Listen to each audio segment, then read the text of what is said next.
দিনাজপুর থেকে রাজশাহীতে আসলাম ৯ ঘন্টার জার্নি করে, তাও আবার ট্রেন অনেক লেট। কিভাবে আসলাম, কিভাবে পৌঁছাইলাম, কয়টার দিকেই বা পৌঁছাইলাম রাজশাহীতে এসে, সবকিছুই থাকবে আজকের ভিডিওতে। আসসালামু আলাইকুম, সবাই কেমন আছেন? আশা করি সবাই অনেক বেশি ভালো আছেন। তো এই তো যাচ্ছি আমরা রাজশাহীতে, আর পার্বতীপুর থেকে কিন্তু ট্রেন ছেড়ে দিয়েছে। আর এই তো যাচ্ছে, দেখতে পাচ্ছেন ট্রেন কিন্তু ঝিকমিক ঝিকমিক করতে করতে যাচ্ছে, ট্রেনের মতো ট্রেন ছুটেছে। আর এই তো আমরা যাচ্ছি, আর ট্রেন প্রচুর আকারে লেট। এই তো পার্বতীপুরে এসে ১ ঘন্টার থেকে ১.৫ ঘন্টার মতো দাঁড়িয়েছিল। যাই হোক, ফাইনালি ট্রেন ছেড়ে যাচ্ছে। আর এই তো দেখতে পাচ্ছেন সামনে কয়লা খনি, আর এদিক দিয়ে যাচ্ছিল। আর কি করব বলেন, ট্রেন এত লেট, বসে থেকে ভিডিও না করলে কিন্তু সময়ই কাটবে না। এই জন্য একটু ভিডিও করে নিলাম, নিজেরাও দেখলাম, আপনাদের সঙ্গে শেয়ার করলাম আমার ভিউয়ার্স বন্ধুদের জন্য। যাই হোক, এই তো অনেক কষ্ট। দিনাজপুর থেকে রাজশাহী জার্নিটা এত পরিমাণে কষ্ট, কি আর বলবো। ট্রেনের জার্নি, এই বাংলা বান্দার ট্রেন যেখানেই দাঁড়ায় সেখানেই দাঁড়িয়ে থাকে। প্রত্যেকটা ট্রেনের সাইড দিতে দিতে অনেক দেরি করে, অনেক কষ্ট দিনাজপুর থেকে রাজশাহীর জার্নিটা। যাই হোক, কে কে আমার মতো এরকম কষ্ট ভোগ করেছেন তারা অবশ্যই কমেন্টে জানাবেন। তো আর আমাদের ভিডিওগুলি কিন্তু ১২ তারিখে ছিল, সে ভিডিও দিতে দিতে অনেক দেরি হয়ে গেল। যাই হোক, ফাইনালি আমরা ট্রেনের ভিতর যাচ্ছি, কি হয় না হয় সবকিছু আপনাদের সঙ্গে শেয়ার করব। দেখতেই থাকুন, কেমন লাগছে অবশ্যই কমেন্টে জানাবেন, আর অবশ্যই আমার পেজটি ফলো করবেন।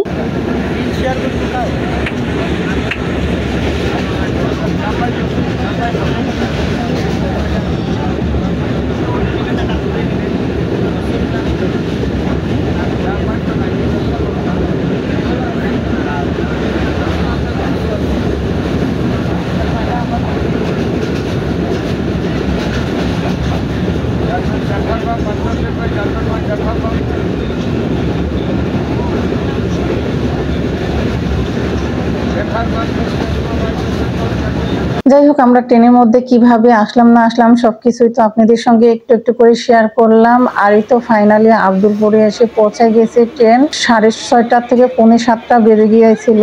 আর এখানে কিন্তু দেখুন ডাব বিক্রি, অনেক ধরনের খাবার। আর আব্দুলপুরের পুরি কে কে খেয়েছেন অবশ্যই কমেন্টে জানাবেন। তো এইবার কিন্তু আব্দুলপুর থেকে আমরা পুরি কোনোভাবে কিনে খাই নাই, কারণ গ্যাসের সমস্যা হয়, এই কারণেই খাইলাম না। মেয়ে ডাব খেয়েছিল আর আমি একটু মুড়ি মাখা খেয়েছিলাম। আর এই যে চারপাশের ভিডিওগুলো আপনাদের সঙ্গে শেয়ার করলাম। আর এই যে শীত আসতেছে, আব্দুলপুরের খেজুরের গুড় এবার কেনা হবে, আপনাদের সঙ্গে অবশ্যই শেয়ার করব। অবশ্যই কার কার ভালো লাগে অবশ্যই কমেন্টে জানাবেন। আমার ব্লগগুলি কে কে দেখেন অবশ্যই কমেন্টে জানাবেন, তাহলে আপনাদের কমেন্টে উত্তর দিতে পারবো, আপনাদের কমেন্টে আমি উৎসাহ পাবো। যাই হোক, এই তো রাজশাহীর কাছাকাছি চলে আসতেছি, আর ট্রেনের ভিতর থেকে একটু ভিডিও করে নিলাম। আর ভাবতেছিলাম যে কতক্ষণে পৌঁছাবো, একবারে রেডি হয়ে গেছে, তাড়াতাড়ি পৌঁছাইতে পারলে বাঁচে। আর ট্রেনের ভিতর বসে থেকে কিন্তু একটু ভিডিও করে নিয়েছিলাম। ফাইনালি কিন্তু আমরা এখন রাজশাহীতে এসে পৌঁছায় গেছি, আর ট্রেন থেকে কিন্তু নেমে যাচ্ছি, যার যার মতো শেষে সবাই আমরা ট্রেন থেকে নামছি।